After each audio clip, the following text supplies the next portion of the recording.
शरणानंद जी महाराज की आंखें चली गई।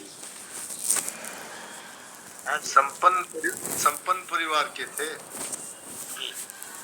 और उनके पिताजी ने और ने उस समय में मान लीजिए 80-90 वर्ष पहले की बात होगी, 100 वर्ष की होगी, तो उस समय में जो अच्छे अच्छे डॉक्टर थे सबको दिखाया, तो उन्होंने एक मुंह से कह दिया इसके रोशनी नहीं आ सकती। ये जो जीवन में दुख आया वो दुख उन्होंने उसको स्वीकार कर लिया और उसके दुख का प्रभाव उनके जीवन में ये हुआ, वो प्रभाव उनको विश्व का सर्वोत्तम महात्मा बना दिया, जिसकी स्वामी जी महाराज भी प्रशंसा करते थे। और एक सबसे बड़ी बात थी कि शेर जी जयदयाल जी गोयनका ने गीता भवन में जब तक वो थे किसी को भी प्रवचन करने के लिए नहीं बुलाया सिवाय शरणानंद जी की। सिर्फ और सिर्फ शरणानंद जी को बुलाया। स्वामी जी तो वहीं के थे ही, वो तो कोई बात ही नहीं। हनुमान शाह जी पोदार वहीं के थे ही, तो इतने ऊंचे महात्मा बन गए। इसका एकमात्र कारण था जिसमें दुख का प्रभाव। नारायण नारायण।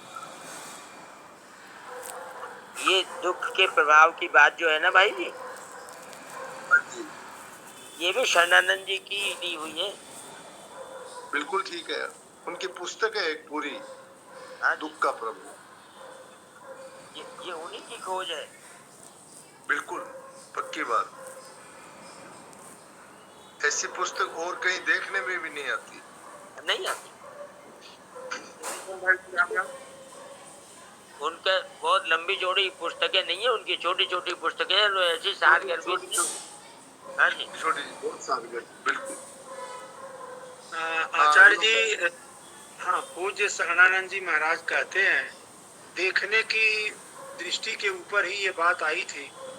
राजेंद्र प्रसाद जी ने कहा राष्ट्रपति ने पूज्य शरणानंद जी से कि मेरी तो अध्यात्म मार्ग में चलने की बड़ी इच्छा है, लेकिन किन्हीं कारणों से मैं चल नहीं पाता हूँ, तीव्र इच्छा लगन होते हुए भी।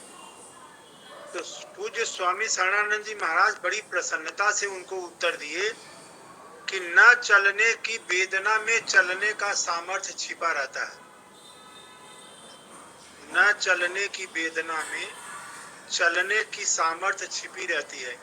ऐसे ही दुख के प्रभाव में सुख का रास्ता खुलता है। जी जय हो, बहुत बढ़िया।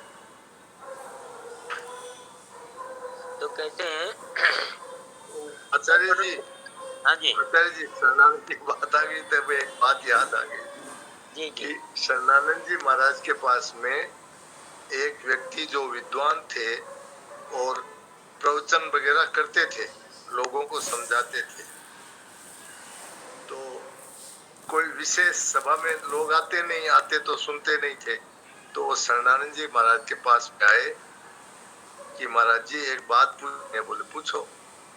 बोले कि लोग मेरी बात सुनते नहीं, मैं ठीक से समझाता हूँ, तो क्या करूं, कैसे होगा इसका काम। तो शरणानंद जी बोले कि तुम मरकर सिखाते हो या जीकर सिखाते हो। अब इसका भाव आप समझ लीजिए। स्वयं में बैठ के सिखाते हो, प्रवचन करते हो, या शरीर को मानकर प्रवचन करते हो। तो ये उत्तर होगा। बाबा जी तो अलग थे एकदम। कितनी ऊंची बात है कि तुम ऐसे ही जो कहते हो और करते खुद नहीं हो और अनुभव नहीं किया है, तो तुम्हारी बात कौन मानेगा। और जब स्वयं में स्थित होकर के तुम बात कहोगे तो मानेगा। इसलिए मरकर कहते हो या जीकर कहते हो, ये उनका जवाब था। बहुत बढ़िया।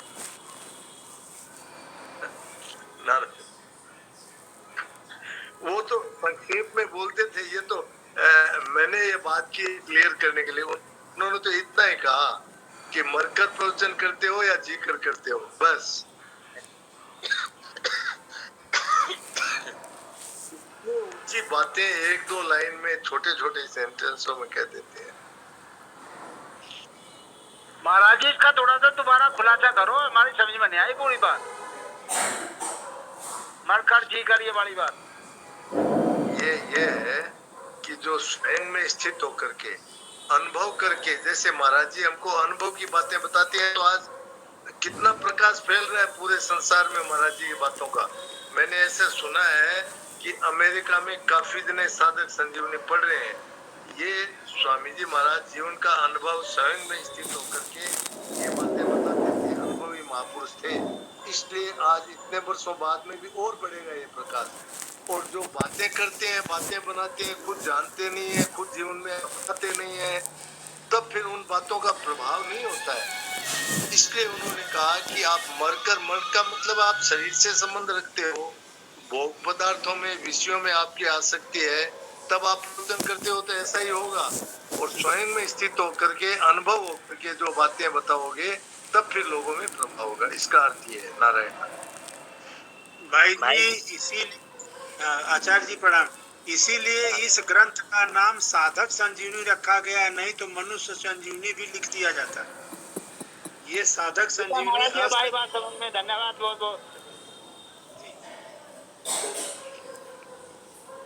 भाई जी, जैसे भगवान कृष्ण ने योग में स्थित होकर गीता कही, ऐसे ही स्वामी जी महाराज ने स्वयं में स्थित होकर साधक संजीवनी लिखी। जय हो, बस यही बात है।